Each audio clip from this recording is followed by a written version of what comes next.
Okay, let's go! Semi-final time, everybody! Arthas StroitHram going up against the Donuts. Yes, I know, for a lot of you, the team names might be a little bit confusing. And you're sitting in front of the PC right now and you're like, Khaldor, who the fuck are these people? Well, first of all, on the left side, we got the Russians. They're not all Russian. Some of them are Ukrainian, aka future Russians. A little joke there. I know a couple of people will be mad about this one, but I couldn't resist. Either way, we got Stork over there, for example. We got a couple of other players that are super aggressive, fun playstyle. The team name has been around in the... well, honestly, it was like 2016 or something when the team first popped up. Back then, it was in the days of Stork and Sevkaja and some others. And on the side of the Donuts, we got Lauber and some of the boys. So the teams just have changed. I mean, Masters Clash has just now started. This is the first qualifier still. We're looking at the semifinals. Obviously, the guys that are winning the event qualify for the main thing directly. Everybody else accumulates points depending on how deep in the tournament they're able to go. And then, well, based on that ranking of points, there will be a Mercy tournament later on where another 4 teams are qualifying. So, yeah, that's pretty much what's going on there. To give you guys a little bit of an idea of what's happening here. We have our semifinals, a best of 5 this time. I hope that we can actually cast both of them. Sometimes there's a parallel they're played out at the same time, but not so much just yet. We had some crazy games, honestly, with both of these teams. The Team Arthas, in typical fashion. Does anybody remember the Nations Cup with Team Russia? They are pretty much living the spirit that was embodied by Team Russia back then during the Nations Cup. These guys are fighting fights they shouldn't fight, and they win them. They are way behind. All of a sudden, they win 2 battles, and they're back to business. So they're like tons of fun to watch. It's not necessarily the most normal Heroes of the Storm that you're always going to see there, and maybe not what you should emulate your own behavior after all the time, but these guys are absolutely in sync when it comes to play, and it was tons of fun watching them in this tournament so far. When it comes to the Donuts, these guys have pulled off some crazy plays. I mean, Ixia in particular, some of the saves that he had with his support play on Ana and others was just nasty, and now you can see that Ana was banned against him for exactly that reason. Lucio, again, as an early pick, we've seen this already after the patch. The hero was changed a lot. I mean, we've even seen the high 5 now. Now that it was changed a little bit. The patch touched 22 heroes. Most of them just small adjustments on the talent or so, but a lot of them have of course been affected a little bit more. Chromie banned and also Cassia, so the damage dealers are out. And here we go. Brightwing and Medivh. And, well, we have seen a lot of early Brightwing picks right now. Ixia, of course, is one of the OG Brightwings. Ever since, like, even before Brightwing saw a couple of changes that helped the hero to get back into the meta, Ixia was playing Brightwing, and he was the only guy where I looked at what he played and said, like, okay, I get it. That guy knows how to play the Fruit Fly. He was also one of the few that back in those days did not go for Emerald Wind and said, like, what am I doing with Emerald Wind? The fuck, are you kidding me? Nope, I'm gonna go straight in with a little bit of extra heal on 10 and make my teammates happy. So Ixia is a monster on Brightwing, or at least he was. We got Medivh together with that. That's also kind of scary. Obviously, we had some instances later, yesterday, where we had stacks lost. What was it, 37 or something? Was it Mako and Medivh? I can't remember 100%. It was kind of crazy when he lost those. We get a Sylvanas. We have also Stork on Sonya. It was kind of cool to see him in the Bruiser role here more. Oftentimes he finds himself, depending on the team, playing as a main tank, but now it's all the Bruiser setup that they have. With all of this said, what else are we going to get? Bans are, of course, coming in. ETC gets banned out, so you can't go into that quick power slide. We have Powers of Doom as our map. Brightwing already as a global. Medivh for quick rotations. Always the chance that you're trying to counteract that with some global pressure as well, of course. But time will tell. First of all, Vala gets banned out here. And that leaves us still with Tychus, for example. Tychus was slightly nerfed when it comes to the damage on his level 1 talent if you're going for the grenade build, but has seen tons and tons of play on the first day of the tournament. This is day 2. And with that, let's get the party going. We also still need a hero for Lauber. Let's see. Yeah, there's the Tychus pick. Lauber goes for Garrosh. Okay. And Tychus is back. I gotta admit, I like to see Tychus this much. It's kind of cool to have him back. And now that the grenade build got slightly nerfed, but only a little bit on the level 1 talent, we might see press the advantage a bit more often. Denado comes in with Johanna, and we have Hanzo to round out the draft for the blue team, whereas we get Malthael as a last pick for the Donuts. Alright, baby, it's donut time against Team Arthas StroitHram. Let's get going. Let's make it happen. Towers of Doom, our first map here in this semi-final of the Masters Clash. The first qualifier for the Masters Clash. And we got Towers of Doom, first map of our Best of 5 series. Game number 1, the Best of 5 series. We are on the way. The Masters Clash, the European Heroes of the Storm tournament, with the first qualifier. Qualifier number 1, and we got a couple of new Heroes of the Storm teams here. Well, new in the sense the players banded together with different combos. We got Arthas StroitHram on the left side, the Donuts on the right, and for the blue team we got Stalk on Sonia, Moreno on Sylvanas, Denado on Johanna, Bishops on Hanzo, and Killer on Lucio.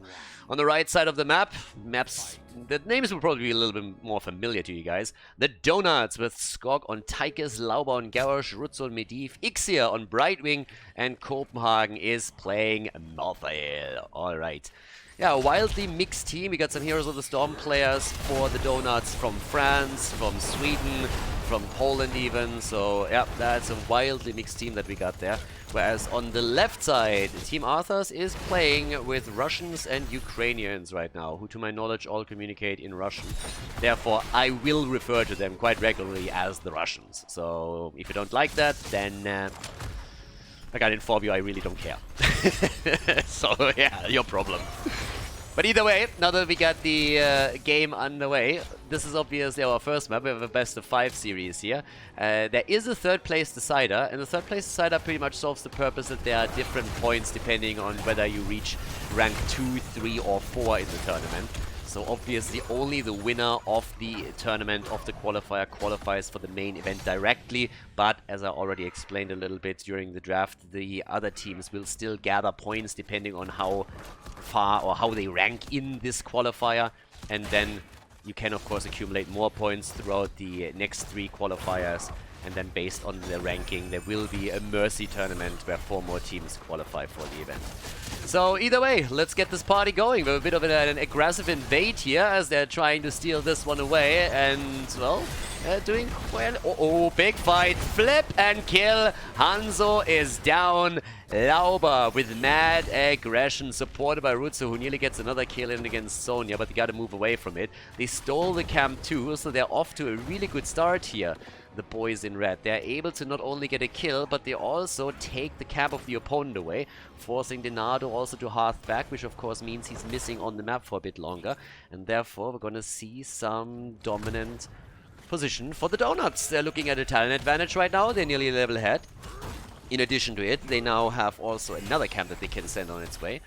And this is actually a pretty awesome start for them. We have the bigger they are in. Top side, Copenhagen, Brightwing tries to assist. This is still bad news. Camp gets stolen, and there's the Medivh portal, but it's a bit too late to have an impact on the camp. So the blue team doesn't roll over and just simply dies here. They're at least trying to fight back. We have also Moreno again on his Sylvanas. We've seen that a few times now. Bishops has been playing it also a fair bit, if I'm not mistaken. Yesterday, if I'm correct. So we got 19 stacks for Rutsu's Medivh, and again, you really want to accumulate those stacks as quickly as you can. Once the level 10 abilities are in play, if you die before that, you oftentimes find yourself in trouble. We're now talking about the first altar phase, which means that 3 of them are currently up here. And that means top left, top right are evenly exchanged as Hanzo and Malthael are channeling. But down here, the party continues, and the blue team is taking position around the altar in an attempt to get a little bit further up. Yeah, Sonya's still in the middle, looking for experience. They're starting to fall back down to the bottom of the map. But it's still always just like dodging around the middle altar, making sure that you have your eyes on it so that nobody can channel it on the other side. But experience is of course highly important now, especially if you can get the early level 7 talent and then maybe use that advantage to get the altar channeled. Blue team comes in with a double channel, gets interrupted though, but only one of them. They kill against Hanzo, but they already channeled the altar. The shots are fired. Denado goes down too though. Brightwing with a kill, and that's 3 kills to 0 for the Donuts. Nicely done. Yeah, good start for them, as I said. 3 kills to 0. They're definitely saying, hello boys, we're going to take the semi-final. Maybe the Russians have to wake up. There was also this little story before, and apparently there was a misunderstanding from the Donuts. Actually, there's no misunderstanding when it comes to the coordination over here. They take Sylvanas down. But initially, there was a bit of a misunderstanding. They thought that the game would start a little bit later, so when all of the players were ready, it turned out that Copenhagen wasn't here yet because he ordered food and he was about to pick it up. I don't know what exactly he ordered, but whatever it was, apparently it is paying off. So someone definitely ate his vegetables because these guys are doing extremely well right now. It's a fantastic opening into the best of 5 series for them. Good semi-final performance so far. Get the fuck away from my camp. Dinado gets thrown away. Lauber just says, dude, we're not even gonna deal with you. Like, I don't care, just get out right now. They steal the camp away again. And that control that they have over the pumpkin camps at the bottom of the map is pretty cool. It's also really annoying, I'd say, for the blue team. They are suffering the consequences here continuously. And now another one is going to be sent on its way again. But this is getting a bit crazy over here. I'm kind of curious to also what we're seeing from the level 10 talents, because it's actually gonna be pretty close here. The problem for Team Arthas is, I mean, they're 2 levels before until they hit 10. Uh-oh, careful. Every single time I see Lauber coming through that portal, it's getting scary. I mean, he is doing so much work here to just set something up for the team. But now he eats the combo. Lauber gets the shield and gets away. You are kidding. Less than 40 HP, and Lucio, who was trying to chase him down, gets eliminated too. Ruzzo is sitting at 37 stacks on Medivh. He is just helping the team so much right now with all of the support that he brings in. With Portal engage and disengage, the ley line is here. They're setting everyone up for a kill, but the Iron Skin comes through before the taunt is ready. Denado gets away, or does he? Lauber throws him back in, and that's the end of Johanna. The quest is completed for Medivh, and they are crushing here. Absolutely crushing. I think we also have finally found a way how we can keep Lauber alive. You just draft Medivh together with him, and all of a sudden you have all you need. You can protect him with a shield, you can portal him in and out, so things are looking really good for the red team. 6 kills to 0, nobody died yet, and they're reconverting the bell tower at the bottom of the map. So yeah, awesome. Looking crazy here. Looking really good, and that allows Brightwing to channel for 5 points. Not only 4, but that's 5 shots fired, and that puts them down to 27 on the core now. So really good start. We got the mind control again for Sylvanas. We also have the Blessed Shield and Hanzo's Arrow, so they're going for all the CC here that they can find. Sonya hasn't made a choice yet, by the way. We could technically see Leap, but if you go Leap with this setup, you have a very weak front line. If they just want to go YOLO, and let's face it, the Russians always do, then could be that we're going to see a leap attempt by Sonya and them trying to jump in here to take this one down. But time will tell. Time will tell. He's at least keeping them guessing. Damage output 17,000 for Hanzo, 14,000 for Tychus. The attempt, of course, to reclaim the bot lane, but over here, there's Leap. We get Leap, everybody. Sonya has it ready. The ley line catches her. Not like this. He wasn't even a target. They didn't even know it was there. But Medivh is down. Thankfully, you already completed the quest. The Hanzo arrow connects as well. And the blue team is taking control of the camp finally. Yeah, I was honestly thinking for a second that they might be able to get the kill against Sonya as well. Nearly taking Tychus down, but instead they're focusing on Lauber, and Lauber is dead too. Alright, now we're talking. Level 10 kicks in, and the blue team is back to business. Getting 2 kills right away. 8 minutes into the game right now. But yeah, they did well here in that last fight. And this is, of course, getting a bit scary now. There's a lot of CC that was used. It was a nice corridor for them. The choke point was abused by all of the members of the blue team with all their stuns that they could bring to the table. And let's see what else they can pull off here. Obviously, they already reconverted the bell tower at the bottom of the map, so it's a 4 versus 4 situation on bell towers. They're also closing the distance and experience a bit, which brings them now to level 12.5. But the level 13 talent is still ready for the opponent's team. 4 shots fired on each side. which of course is going to maintain that 5-point gap between the two of them. But yeah, the level 13 talents is also where we have the inevitable end. It's always important to get those unstoppable frames to make your plays. 13 will soon be ready. There it is for the blue team. And now they can technically try to go and fight this one out once more. We already have Remorseless in. We got the No Escape over here. Hanzo coming in with his choice. And we're also seeing the Roar for Johanna. Alright, let's bring it. Let's see what they can do here. Malthael doesn't have a stack to his level 10 yet, by the way. Just saying. But let's have at it. Top side, Copenhagen. He's still rotating. Brightwing is helping out a bit with it too. And down at the bottom of the map where we're going to see the next altar spawn. They're already getting in position. Obviously also waiting for the camp to reappear. I mean, it's 40 seconds, but if you control the area, it would be nice for you. Level 13 also gives us the Blood Craze. And a little bit of extra healing is probably not a bad thing for Lauber. Slide attack against Stalk in the middle. Not really on any consequence. Couldn't get anything done here. But there we go. Another hit and bam! That no! They saved the Nado! What? He might still die, and he does, but that's a potential counter kill. Oh my god. Bishops on his Hanzo, jumping after Malthael and taking him down. Sylvanas is dead too. What a setup. The spin to win on Sonya. Stork is trying to escape, but he doesn't stand a chance here. A 3-for-1 exchange in kills, but holy hell. That was fun. Check this one out. Jumps over, takes down the hero. Hanzo gets eliminated, and after that they are focusing on Sylvanas and they drop her too. Great performance here in the team fight by the Donuts. And, well, yep, the Donut might have a hole. The gameplay doesn't. 9 kills to 3, and they're closing in on level 16 now. Big lead in experience, soon in talents too. And now they're going for the bottom bell tower to take this one as well. Well done here. I like it. Yeah, pretty awesome. But again, what else are we going to get? We have at the top right now still Malthael looking for the experience. Again, he's the one who will eventually have to join a team fight whenever the 5 versus 5 is happening. That's exactly what Team Arthas is forcing. And this is a perfect example. 16 talent on the other side, they don't care. If they can force a 5 versus 4, they're going to go for it. The problem is now they have to try and escape. And it's tricky against the Medivh that simply uses the portal to close the distance. Sonya is alive, not dying to the last rites. Big arrow! They don't have the talent! Here comes a quick jump. Sonya leaping in. Tychus is down. They're winning the fight even without the level 16. They control the portal, and that is 3 kills. 3 kills against Lauber's team, despite the fact that they didn't have a level 16 talent in that battle. Tychus was the first one to fall. A big arrow coming out. They're locking all of them down and go easily for a few more kills as the portal is being used to escape, but not all of them could reach it.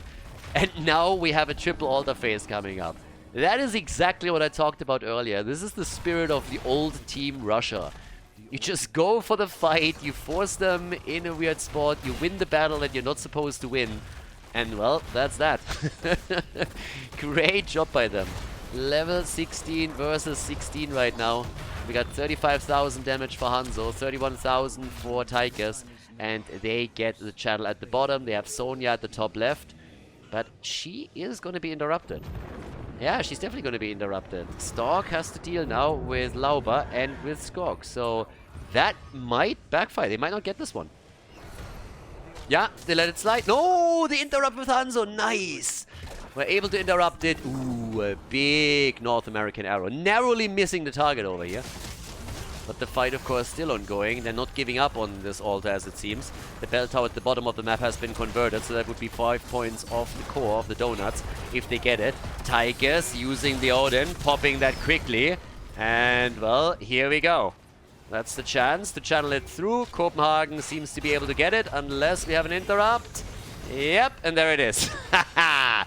Nice timing. Well done. Denado could go in for flashlight. Hanzo takes the first interrupt, and now they can move in again and force the fight now that the Odin is over. Yeah, then again, that's probably a kill. No, Stork gets saved by Lucio. Jeez. He jumps in for the leap, sacrifices his life, but they cannot get a kill to make up for it. Oh my god, the Donuts bringing this back with the kill against Sonia and Sylvanas, and this time Copenhagen can channel it through. 3 more shots are being fired. A little bit of a fight going on. 12 points to 24, but what a back and forth game right now. I like it. No, this is a funny first one. It's really enjoyable. I mean, a lot of great fights happening, especially since the blue team is absolutely not afraid to be aggressive, even when they're a little bit behind, trying to force battles where they feel that they can win it. Damage output, 50,000 by now for Hanzo. Tychus is trying to catch up, but he's still a little bit behind here. And yeah, this game is getting a bit bonkers. Lots of experience also to be grabbed up at the top. Currently have Lucio trying to control the space a bit to keep those pumpkins as far away from the structures as he can. Bottom bell tower, of course, gets brought back. Lauber at the same time pausing the game here. So, well, maybe now that he also consumed the food, Copenhagen needs a bit of a toilet break. I don't know what exactly is going on there. Depending on what he ate, it could also that he's just puking his guts out. I mean, I honestly don't know what he got, but there is some shady stuff over there. Yeah, some of those meatballs are maybe not kosher. What do I know? Either way, if you're looking at the setup on the map, we have a lead in experience even for the team in blue.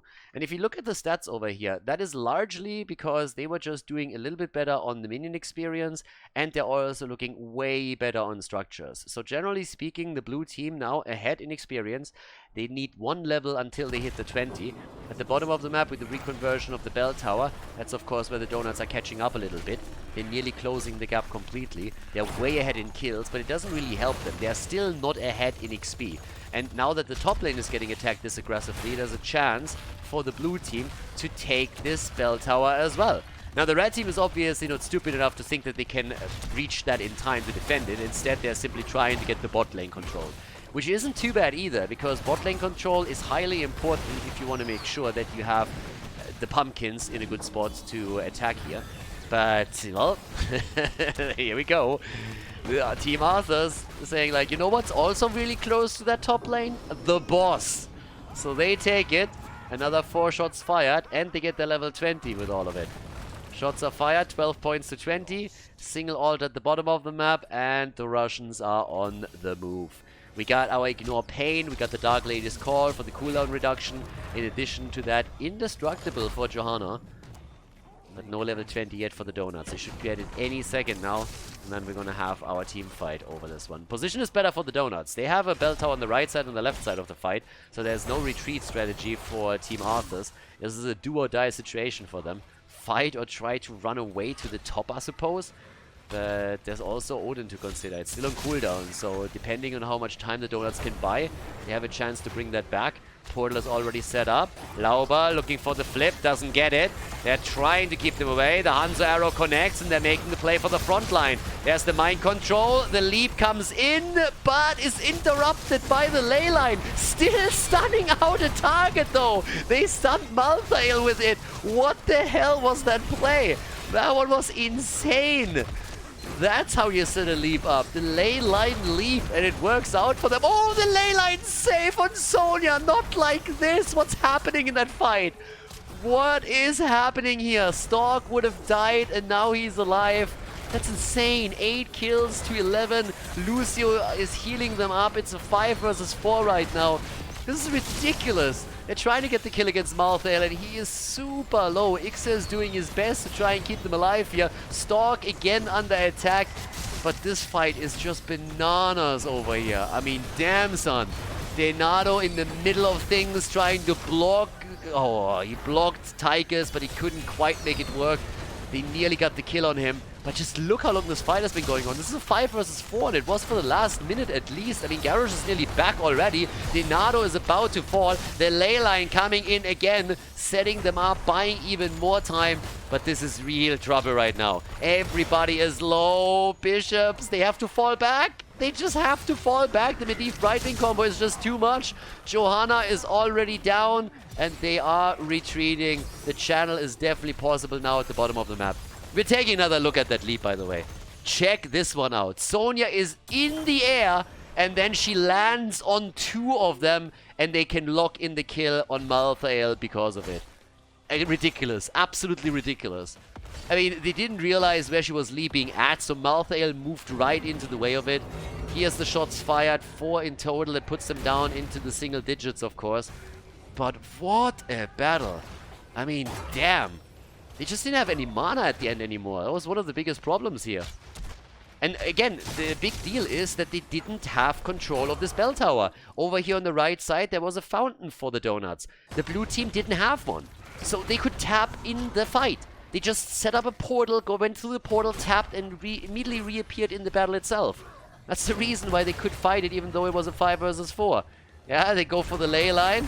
Right here, the leap to stun it out. Okay, but they're still making the play for Hanzo, and he dies.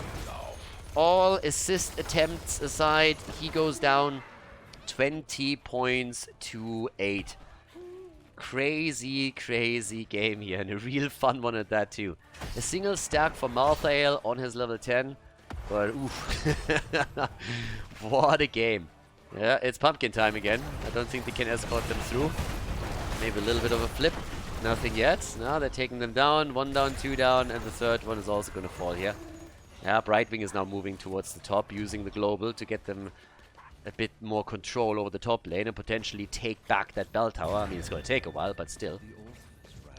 Mühsam ernährt sich das Eichhörnchen. 8 to 13 kills. And it's party time. There's another altar. And where does the altar spawn? At the exact same position. That's frustrating for Team Arthas. That is really frustrating for them. It's the exact same situation right now. If they want to move in, then they don't have a fountain. They try to retake this. I guess they should be able to if they just YOLO in with the next... Uh-oh. Not YOLO that hard. Oh, Denado! The arrow! Big arrow! Denado still dies and procs indestructible. They retake the bell tower, but Sonya is dead. Jojo is dead. And Sylvanas might fall too. They're trying to go for her, but at least the Lucio ult saves her. The situation doesn't get any better though. No. This is tricky now. This is really tricky. Another kill. Sylvanas is dead. That's 3 down on the blue team side. Easy collapse down towards the bottom of the map now as they can go for the channel. They're trying to retake this one too. It's a 5 versus 3 bell tower situation in favor of the blue team. But it seems like they might have to channel this one through. Big red button comes in and he's pretty much trying to take it solo at this point. Brightwing seems to be very willing to wait that out. And I suppose with 24 seconds on Jojo, they can make that work. So, yep, they're gonna take it in time. And then boss is up. This is potentially game. Depends a bit on how determined they are to end it right here. With a ley line on Medivh, there is definitely a possibility that they can make the play right now. The 4 shots are fired. Everybody is moving topside. Blue team knows, of course, what's up. And here we go. Boss gets attacked. Medivh needs to hit the ley line. Sylvanas, she's the only one that's still dead. Jojo and Sonya are both coming back as we speak. But this could become dicey. This might be the end of game number 1. This might just be it. Depends on Medivh, depends on the ley line. Oh, the kill against Tychus! The insta-kill against Tychus! The ley line is in, and the shots are taken. They didn't get someone onto the point quickly enough. The game is over, ladies and gentlemen. The 1-0 lead for the Donuts against Team Arthas. GG, and well done on our first map, Towers of Doom. Before we head into game number 2, make sure that you subscribe to the channel if you haven't done it yet so you don't miss out on any future content here on Khaldor TV. Let's go! Game number 2, Tomb of the Spider Queen. The Donuts are ahead, everybody. And it is time for our second map in the best of 5. We have the semifinal. Does that surprise anyone right now? Medivh gets banned out immediately. Of course, it was the combo with Medivh and with Garrosh that was the biggest problem over here. But holy hell, like that play from Wutso the entire time was just so unbelievably annoying. It doesn't shock me in the slightest that Medivh gets eliminated right away. So he's already out. And what else do we get? We have a Chromie ban coming in. In addition to that, what else would you want to ban out here? Can try and get rid of a little bit of the wave clear. We had a big focus on the supports in the previous games. So there's always a chance that we're going to see some of them banned out. Yesterday, the first day of the tournament, showed us a lot of support bans actually, especially in the earlier rounds where Lucio was banned out over and over again. But in this case, they are making sure that there is no Tychus on the other side as well.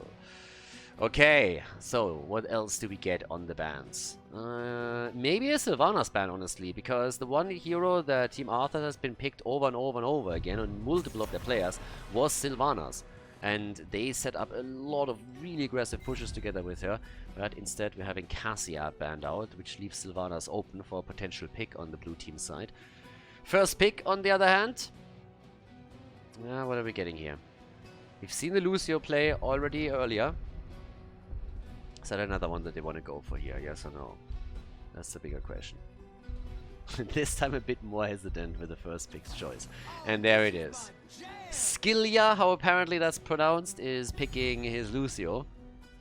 And yep, on the other side, what is Lauba's team opening up with? The Jojo for the wave clear. Alright, Lauba coming in with this pick. And what else do we have? Come on. I want to see what Rutsu plays in particular. He's just insane. He's such a good player. And, well, pick number 2. Ana. Yeah, Ixia's Ana yesterday was crazy. He had Eye of Horus picked a couple of times and he just absolutely murdered. Not only did he get a couple of kills with it, but he also had multiple saves throughout the matches that they played that were just mind-blowing. So his Brightwing is pretty solid. His Ana is also great. The guy is a fantastic support player. There is no doubt about that. He has the Sylvanas pick. I already said that they would very likely going to take her. That's why I expected her to be banned out, because it seems that Team Arthas has a huge priority on Sylvanas as a pick in their setup. Denado on Muradin, so gives him the survivability. They don't really have all that much wave clear compared to what Johanna alone already brings to the table. I mean, Lucy's not really in a position where he can easily take care of it. Sylvanas is the exception in the lineup right now, but Muradin can't chip in that much either. I'm pretty sure that with the next few picks and the damage dealers on the side of the donuts, that will very quickly change. Urel also banned out, so no Space Goat in game number 2. And, well, what do we have? Yeah, the Kerrigan ban. Nice, I like it. Kerrigan gets banned out, so no chance for Rutsu to get any kind of stuns in. But we need wave clear. We definitely need wave clear for the donuts. They have Jojo, that's great, but you want to have a little bit more than only her. You can't just simply run the entire game with Condemn. Zarya and Sonya. Alright, so that game all of a sudden took a very different twist here. Once that you lock a Zarya in, you are playing a very, very different game style. And that's kind of cool. I mean, they can really empower Sonya. Also, they take Sonya away a bit from Team Arthas, because Stork has been playing Sonya a lot as well. We saw her in the last game, but even in the previous series.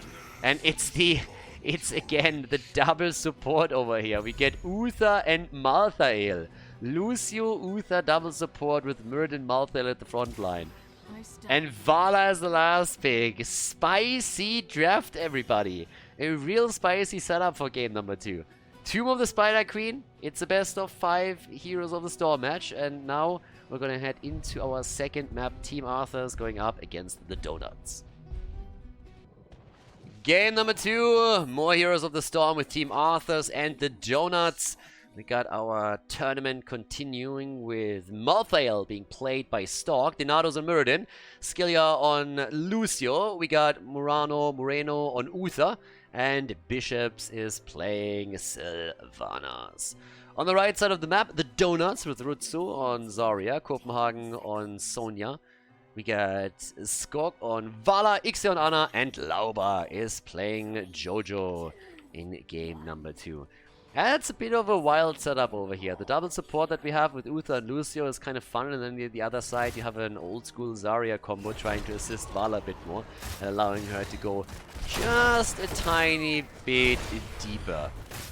But yeah, let's see what they can pull off for now. Because right now we got the Slam build coming in, we got the Hot Pursuit, we're starting things with Together We Are Strong. And yeah, they're already aiming for Stork and his Malthael. Getting some extra damage in on this. Let's go.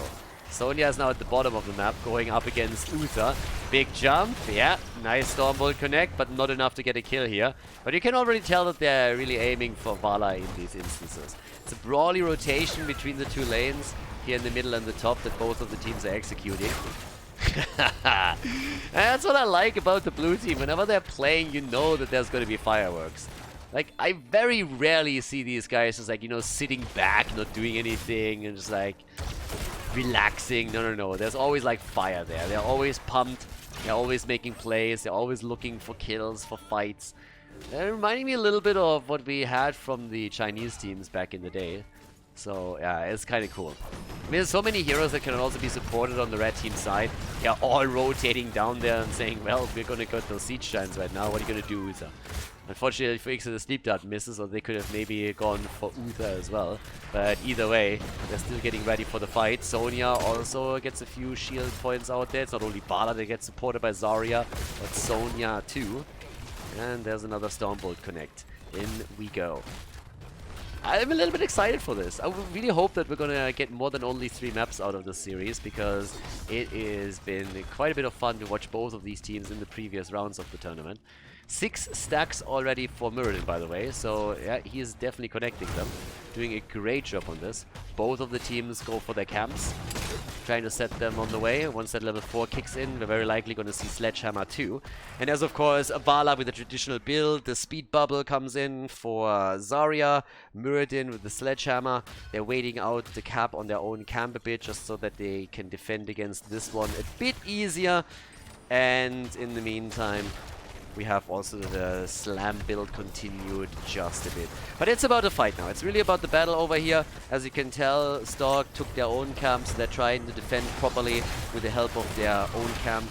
And at the same time, they have to also use, of course, Sylvanas to shut this down. But they're losing the wall. They're losing it quickly. They're only using the wall. They are near... Oh, there it is! Ana with a grenade kill. Nice! Nicely done. That was an awesome one. Fantastic. Yeah, really nicely done. We're gonna take another look at this one. Check this one out. So they're going for Marthel, as you can see here, and he gets away. He had single-digit hit points. And then Ana's damage over time was able to help out. The slam of Sonya didn't reach him.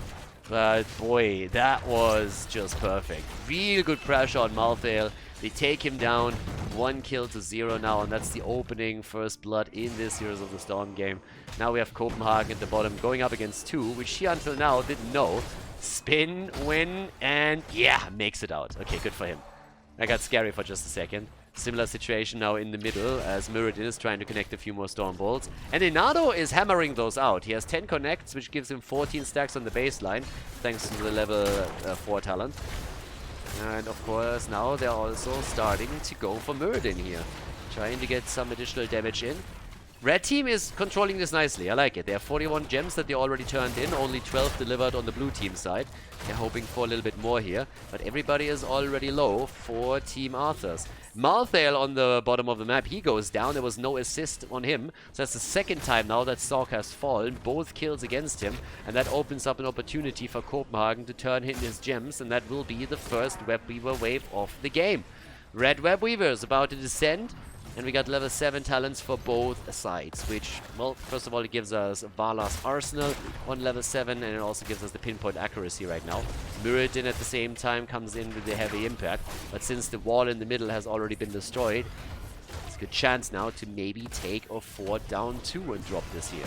Definitely going to try with this. The Webweavers are coming down. Marthel is dealing with the top. That fort is already at 50% HP. Bottom of the map, that's where we have Sonya pushing in. Sleep Dart connects, but the double support keeps him alive here. And also, Lucio is making sure that nobody gets close enough to the target. But the fort is gone, and now they are trying to dive here. Bishops, he has 19 gems, has to move away, so they are not able to lock him down. But that's the second fort. Guys, this is a fantastic first objective. This is crazy good. They just eliminated 2 forts with objective number 1. That is pretty insane. That's crazy. And the quest for Muradin, it might nearly be completed, but they need some kind of path back into the game here, because currently they are on the receiving end of an ass-kicking. And that is pretty problematic. Yeah, not sure how that's going to go for them. I mean, either way, up towards the top. Let's see what else they can do right now. Yeah, there's a bit of damage. Good Stormbolt that connects and completes the quest. Good for him. Yeah, and here we have it. Level 10 any second, which could result in the next fort being taken down too.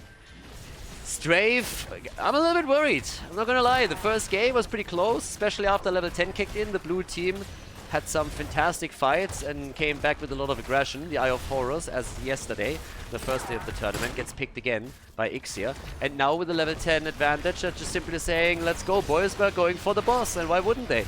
Sonya moves slowly into the middle of the map, stays close, but the boss can easily be taken. The Russians are going for a turn-in instead, using that opportunity to deliver the gems that they are holding and get the web weaver wave. So it's pretty much just, it's an exchange. You exchange the boss defense for a turn-in. So those gems are going to be lost. I like this though. Yeah, that is kind of neat. And Copenhagen gets murdered. Absolutely getting wrecked. Nice. Yeah, Copenhagen is going to need a shower after this game because the blue team just shit all over him. Nicely done. They steal the camp away and they also got the kill. That's about as good as it gets, honestly. I mean, they had some problems, but that was a fantastic call. It was a great call. Obviously, they didn't really expect Sonya to be there and to get the kill plus the camp. They were hoping to steal the camp away since they realized that the boss was taken up at the top. But they're going to take that one too. There's another kill. Sonya is down. Nicely done. Quick kill against Jojo. And, well, the blue team is back to business. It kind of seems they need that level 10, don't they? Every time in the early game, they look a little bit more sluggish, and now they're just crushing through them. Nicely done. Back and forth, blow for blow. Love it. 3 kills to 2. Now they're rotating down to the bottom. Copenhagen just came back, and they're going for him again. Yeah, he's really going to need that shower. He's really going to need that shower. Goes down again. Easy kill. Fort is down. 2 forts destroyed on both sides. Awesome. I like it. That blue team. You can never count them out. Seriously. You just never count them out. They were more than a level behind. They lost the boss. They lost 2 of their forts. Now they've taken down 3 on the red team side. All of the forts are destroyed in this game. Every single one. And they're making the play for Zarya. She might get out. And they get the kill against Muradin. Nice. They're winning the fight. The red team, they're still getting some damage in too. But here's the stack for Malthael as he's able to connect the last rights with Johanna. Easy kill right here. Love it. Back and forth. Good Lucio ult now too. 10 seconds cooldown reduction for Malthael. The flank. The connect. Double support. The stun. And they should be able to get away here. Alright. He goes straight in for the Divine Shield. Not wasting any time here. Just saying, yeah, I'm not going to cut this one close. Divine Shield out. Let's use the cooldown. All that we got to do here. So, yep. We're solid. 13 to 13. 5 kills to 4. We have already another camp that the teams are putting their eye on, especially Team Arthas. They're, of course, hoping to win the first map for themselves in this series. Trying to lock this one in easy peasy and then come into game number 3 on even footing. That's the whole game plan over here. If you can pull that off, then awesome. But, yep, here we go. Big jump for the mercenary camp as they're trying to grab this. And yeah, the fight comes in. Ixia is the target. Stormbolt connects. Anna in trouble, gets the speed barrier and moves out. But Moreno on his Usa goes down. And there's the Eye of Horus with a big pew pew as the pressure is being put on and the heals are coming out as well. Nicely done. Yeah, but Muradin. For a second on the minimap, I was thinking that Muradin, that Leonardo is actually trying to solo Anna and is coming in for the Anna flank. That would have been hilarious. That would have been just so good. But no, so we have a 5 versus 5 on kills, but an entire level lead now for the Donuts. And yes, slowly but steadily, they are taking control of the game again. I love this series. Every game that I've seen so far with these guys has always been a back and forth. There was always like a chance to come back into the game. Copenhagen already has some damage at the bottom wall here, protecting the keeps. That's amazing for them too. And at the same time, they're starting to jump in. Uh-oh, with a bit of a storm shield from Jojo. Strafe is out. Bishops gets the Divine Shield. Nicely done. Good save. But he goes down anyways. Can't get the counter kill. Muradin is in trouble. Vala is lone, is trying to get away. The kill against Malthael. He's down too. That's a double kill for the Donuts. They have their level 16 talents. They are looking stronger and stronger with every minute that passes. They dominated the early game, then they had some problems later on in all of this, but now they are definitely controlling the flow of this match again. Going for their own camp over here. Vala, of course, by now also has access to Manticore, which is going to help her to increase the pressure on Malthael and especially Muradin. Jojo hasn't made a choice on the 16 yet, but they have the Web Weavers coming down. So Web Weavers are going to be descending once again, 7 kills to 5, and with all of the forts gone, the only goal here can be to take keeps. You want to get keeps. You want to come in, take a few of them down, at least one. A few. A few would be nice. I don't really think that they can take a few down, but they should be able to take one down, or at least severely damage one of them. And, well, Sonya at the top, Copenhagen. He seems to be the priority target right now. Thanks to the ult from Ana, he actually survived, so good job. And as you can tell, the big push in the middle of the map is now still coming. So Team Arthas gambling a bit, trying to get the Sonya kill. They weren't able to make it happen, and now they're losing the keep as a result. And it seems that the red team is very interested to end the game right here. They're already making a play for the core. Malthael is still sitting at the top. I'm not sure they can take this yet, though. It's gonna be still a bit tricky. They need kills if they want to really pull this one off. I expected they would move down to the bottom of the map and try to assist the Web Weaver there to get the second keep, and that's what they're now doing, a bit delayed, but they're still attempting to pull this one off. And they should get it too. I mean, look at that onslaught, that barrage of damage that just hails down onto that keep. If they commit a little bit more, they're definitely gonna get it. And with 2 keeps eliminated, this is bad news for Team Arthas. They're looking for the fight. They have to. Blast Shield is out already. Ixia in trouble. And he dies. The 3rd stack for Malthael, but Lucio and Muradin die too. Malthael is dead. Everybody dead and dying. They're nearly going for the 5-man wipe here. Bishop's the only survivor for a second, but there it is. 5-man team wipe. Everybody is low though. They can go for the core, but boy are they low. Even a single survivor would have been a problem at this point. But this is going to be the 2-0 lead in the semi-final for the Donuts. Nicely done, 12 kills to 6. Fantastic game by them as they are continuing their run through this Heroes of the Storm tournament. Well played, the 2-0 lead in the best of 5 series.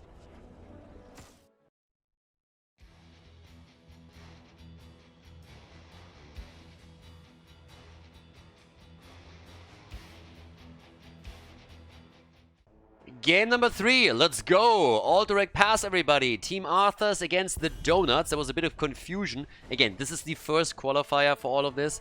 And normally when you're talking about qualifier setups in Heroes of the Storm, it's in every tournament the same thing. You have the best of 5 maybe in the grand final, but not in the semis. This is a little bit different. So once that the admins actually called out towards Team Arthas and said like, hey guys, do you want to have first pick or do you want to have map choice? Stork immediately later came in and was like, wait a second, we thought it's a best of 3. I thought we are out now.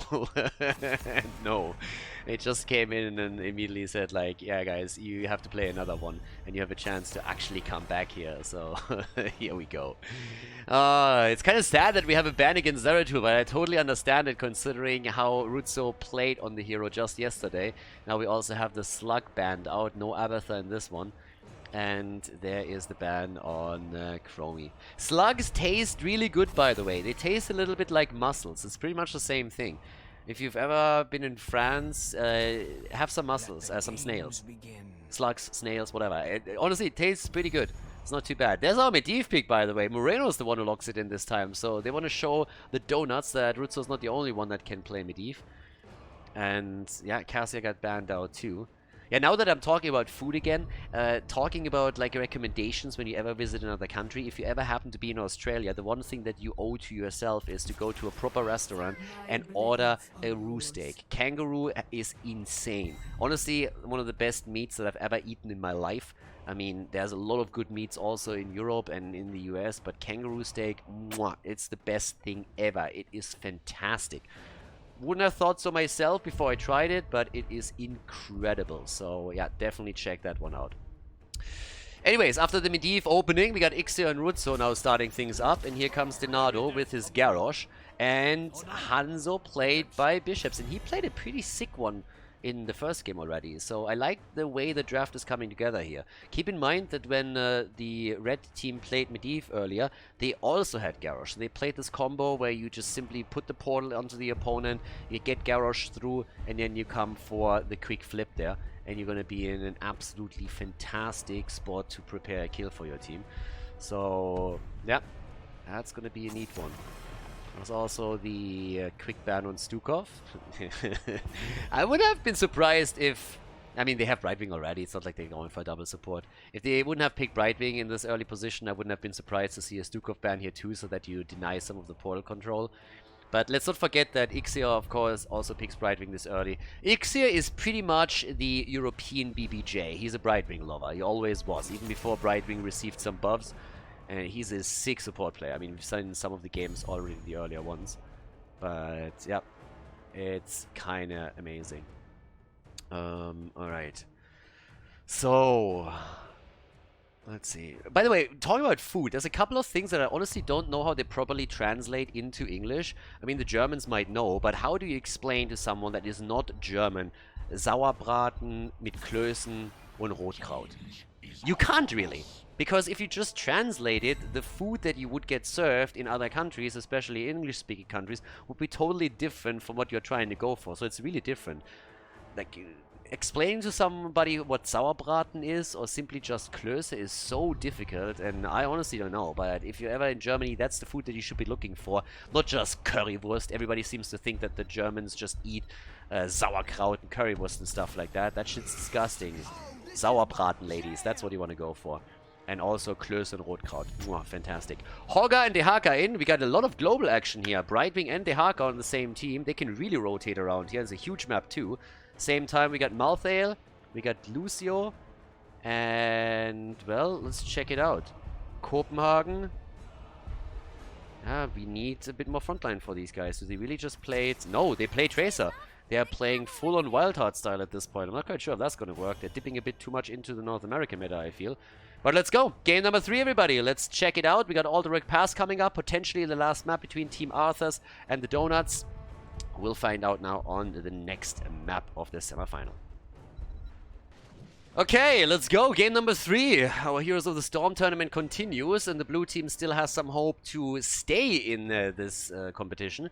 We have Stork on Malthael, Skillia on Lucio, Moreno on Medivh, Bishops on Hanzo, and Dinado on Garrosh. It's a pretty sexy combo, I'm not gonna lie. They have a lot of potential here. They got things that they can use, and on the other side, we have this Sonya, Hogga, Dehaka setup. So Lauba is playing Dehaka pretty much as a main tank. I wonder if he goes into adaptation for that. I honestly don't really see it. But let's see how they're going to play this one out. They got Tracer. She needs to be a bit careful against Garrosh. But generally speaking, Rutsu should be able to play around that. We have him on Tracer, Copenhagen on Sonya, Skok on Hogga, Ixia on Brightwing, and Lauba on Dehaka. And honestly, after all of the CCL games, I talked a bit about it yesterday, I'm just so happy to see the European players play on the European server again. Because something like Tracer you would not see from Rutsu if he still played on NA. The ping disadvantage is just too huge. A lot of the guys have not played some of their main heroes, Tai and Dino not playing Zeratul pretty much at all, and some other heroes also not being played, like Tracer and maybe even a Genji. Like everything that just needs quick reaction time and is just played in an extremely reactionary style couldn't be played by them. And seeing them now on their home server again with the option to play those heroes is a lot of fun, at least for me, because I've been missing that for a long time. It's one of the coolest things in the European games that we had whenever it happened.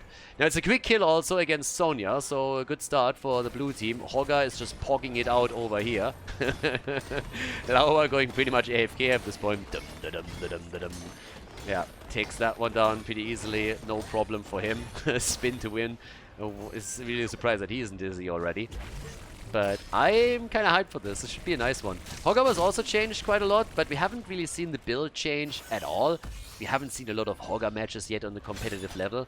Again, Storm League doesn't count. I know there's always a few people that tune in those games and they're like, well, I have seen this on streamer XYZ stream, or ooh, that happened in Storm League. nobody gives a shit about Storm League, guys. Storm League is so far removed from competitive, it's honestly ridiculous. So the builds will adjust a bit. Storm League eventually follows, at least in builds of the top players at some point. But right now, this is really one of the first tournaments where we're even going to see the new patch. And so people will experiment a bit more with builds and other things. For now, at least, the Hogger build is exactly the same. The Bones to Gnaw, the aggro range. Then we're going to have the Garbage Fire. Going to see the Horror pulled again. Maybe some adjustments as time continues, but after the patch we haven't really seen a whole lot that changed with the hero here, realistically. But that being said, Tracer is already zipping around. We got the Pulse Generator after the 1-2 punch as the level 1. And yeah, over here seems like Hogger already has a problem. That's the second kill for Team Arthas. The entire time they kind of struggled in the early game. It was honestly after level 10 that they started to, yeah, I don't know, I don't want to say dominate, but they started to become much more dangerous. And now they lead the game with 2 kills. Nobody's making a play for the prisoner camp yet, which is pretty normal. Most of the time the teams are waiting for at least level 7 before they're making any kind of play. At the bottom of the map, there's of course Lauber now on the Haka. And that's the one thing that also, I mean, worries me a little bit in the sense for the blue team that they have no globals, whereas the red team has 2. So in the late game, there's a chance for the Donuts to play this heavily on the macro level and try to play outside of team fights. Copenhagen at the top is now trying to do his thing here. And they're having a double channel ready. And yeah, they just missed out on it. There's the channel. Okay, the Donuts are moving in. Level 7 is soon going to be ready for it. Good interrupts by Team Arthas. And they're keeping the prisoners safe for now. Alright. Okay, so with that, there we have our level 7 to the locked and loaded. And the Battle Rage plus the Garbage Fire, who would have thought. Okay, so the Donuts, they have a problem that their raiders are being held as sex slaves over here and imprisoned by the Alliance, so they are trying to put an end to that. But of course, we got the boys in blue moving in very quickly and trying to interrupt that. Nobody wants to give up objective number 1 here. There's some damage done at the top lane on the other hand, so the Donuts are able to do some structural work. And Lauber is doing the same thing at the bottom. So the kill count is in favor of Team Arthas, but they're struggling a bit on the structural side now. And we'll see if they can lock in the objective, yes or no. I mean, even with level 7 now in the hands of both teams, nobody has really made a real move yet for the prisoner camp.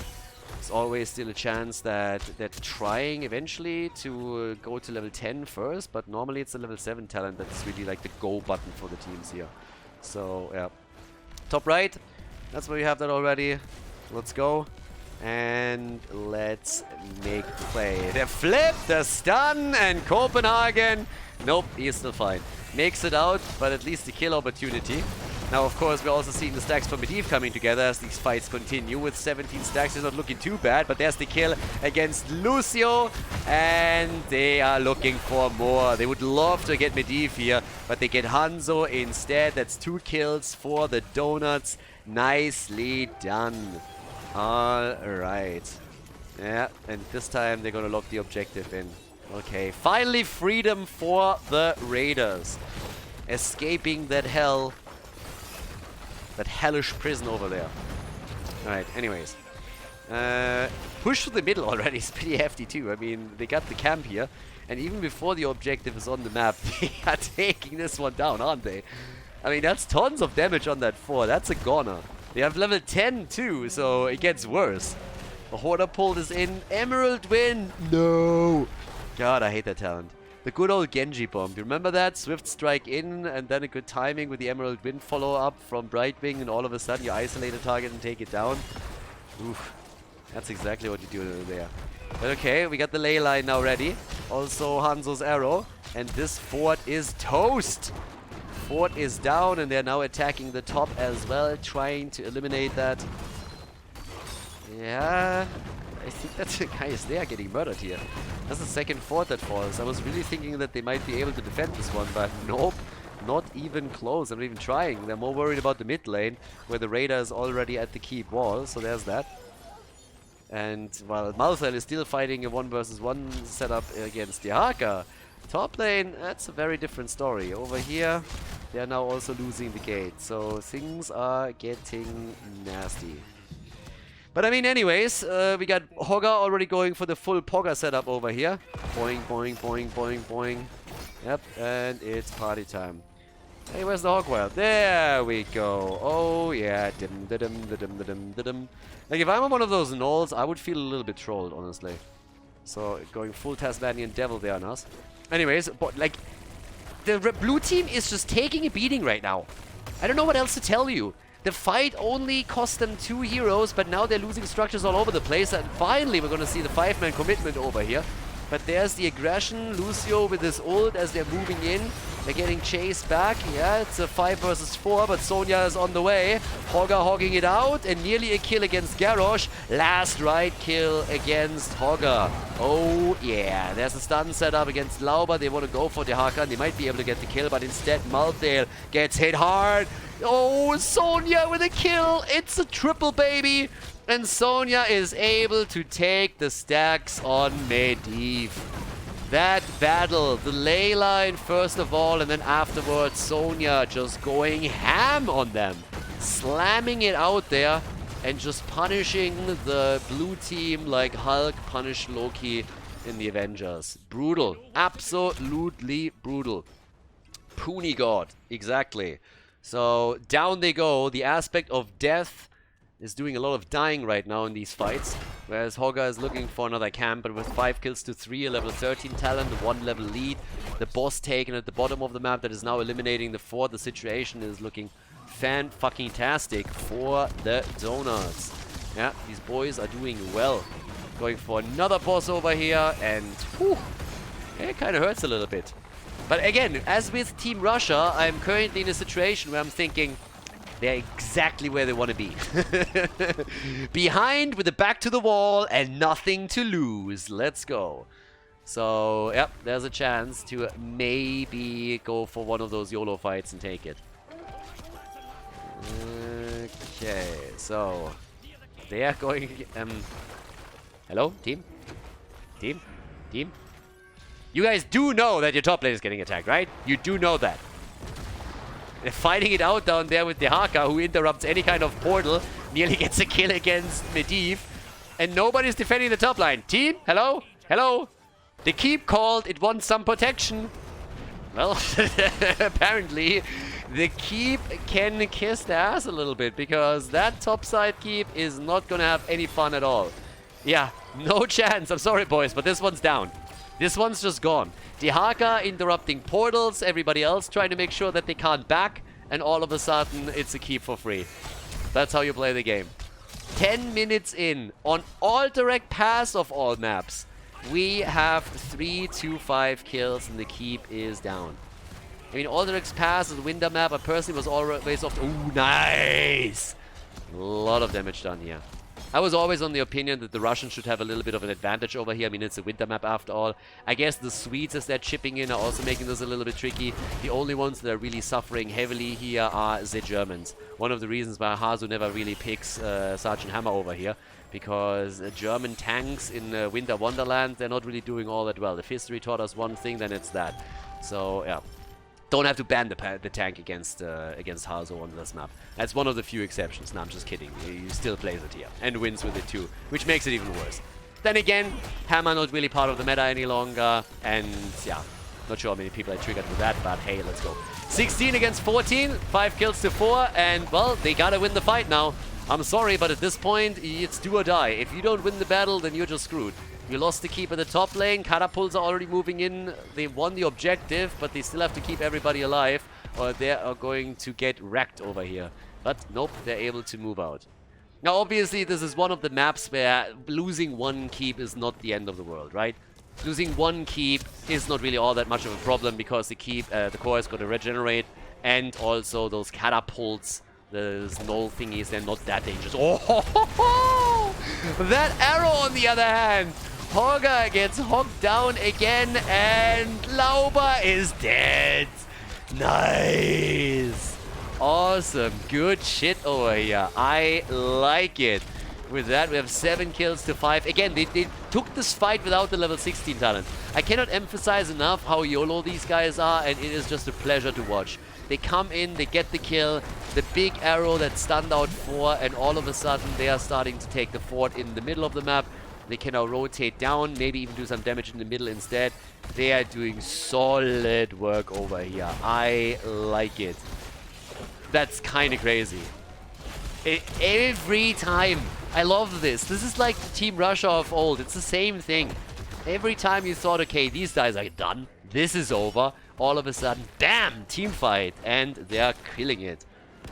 By the way, we also got next to the Seasoned Soldier, the double up over here for Garrosh. We have 2 forts now eliminated.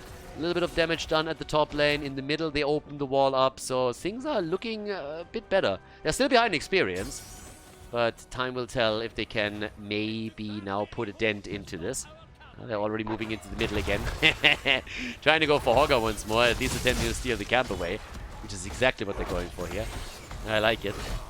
Yeah, camp is about to be taken. Careful. Hogger comes in. Nice ult from Lucio. Yeah, they steal the camp. But can they keep the boys and girls alive? Nope. There's the kill against Garrosh. Even with the portal, he couldn't get away. The rest of the team is able to make it out though. Hello? Nice! That, ladies and gentlemen, is why you're never chasing after the crazy Russians. Awesome. Awesome. What a nice play against by Bishops. He sees a chance, he sees Tracer, and he's like, wait a second, boys, that's a kill. Yeah, you can never relax against these guys. Ah, good move. Lauber dodging out on the ley line, but it still catches Brightwing. It's a 4 versus 4 now. They're totally willing to fight that fight. And Last Rights is ready. Last Rights is ready, everybody. He doesn't even use it here. A little bit afraid of the burrow, but they get the kill against the Haka now. Look at this shit. Look at this kill. Look at this. Tracer, and then at some point, Bishop just says, you know what? He's dead. He doesn't know it yet, but he's dead. Bam. Arrow in the face, and then the easy kill against Tracer. Beautiful plays. I mean, seriously, sexy as hell. They're double checking at the top, level 18 versus 19, down at the bottom of the map. Hogger is doing his thing here. They're trying to take the boss, but the blue team is already underway. They're willing to force a fight over this. Insane. What a game again. They're gonna lose out on this now. There's the flip, there's the stun, barely dodged out on the arrow. I like it, but the boss, they have to give it up. Tracer's at the top lane. She can't do anything here, so they steal the boss away too. This is just awesome. This is just so much fun. What a Heroes of the Storm match. God, this would be such a shame if that game ended with a 3-0. The Donuts are still ahead though. They are still ahead. They have taken this keep down earlier. They had an experience. I know that the last 2 minutes have not really shown that, but they're still slightly ahead. The damage output on Tracer is at 29,000. Hanzo is sitting at 45k. So he's looking really good there. But anyways, boss is now doing damage at the bottom of the map. They're taking their own camp. We have the level 20 abilities too. And they're going for the objective here. Rutsu is moving in. Copenhagen is going to start to set this one up. Brightwing is, by the way, the only hero in the entire game that hasn't died yet. Hogger with the no control. Did not go for the pummel on level 13, by the way. But they have the globals, so they can do all of that stuff now. Yeah, ley line, and they catch him.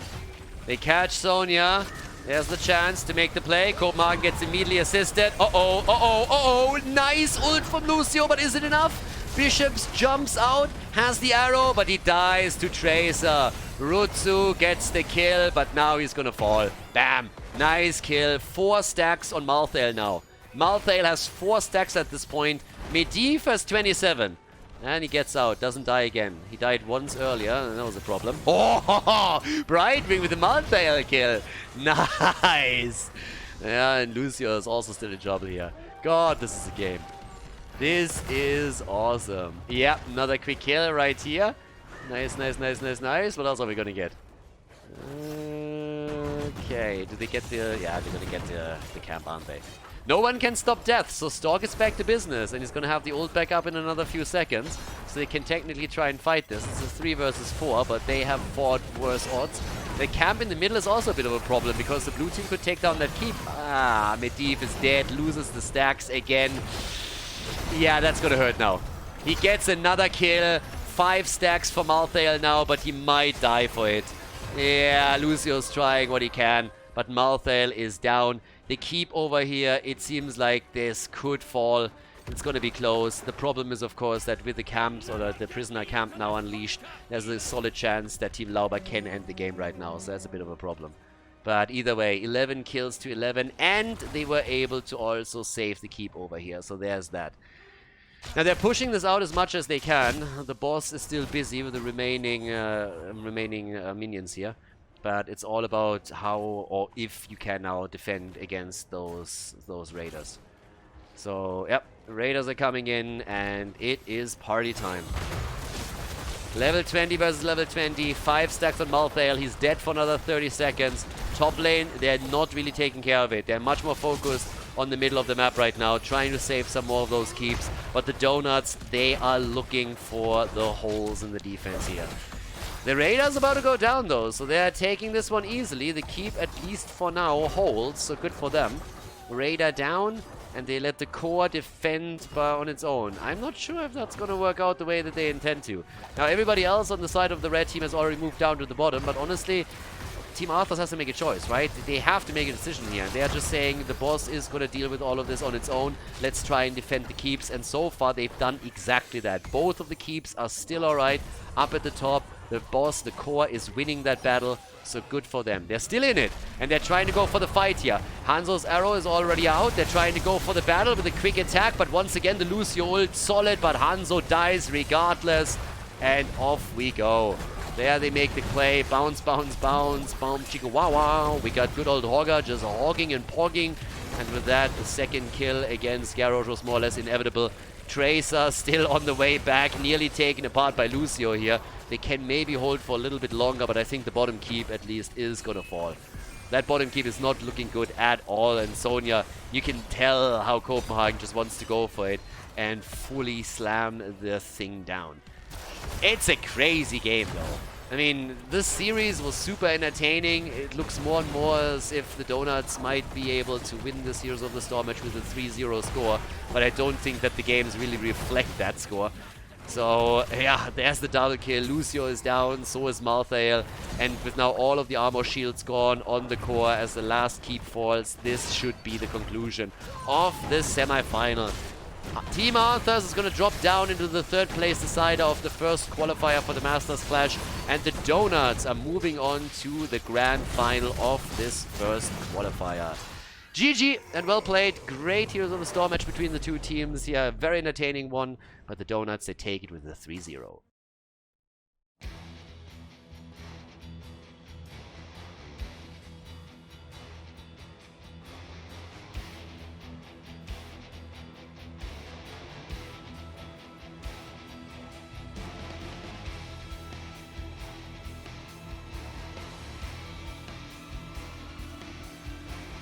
Thank you everybody for watching the video today. I hope that you enjoyed the show and the commentary. And keep in mind that the spoiler protection that is going to run for the rest of the video is made possible by all the support on patreon.com. So guys, if you want to support my work, if you want to help me start new projects and keep the spoiler protection in place, please consider heading over to patreon.com/Khaldor. There's also a link in the YouTube description, and check that out. Thanks in advance, and see you guys next time with more esports coverage here on Khaldor TV. Have a great day.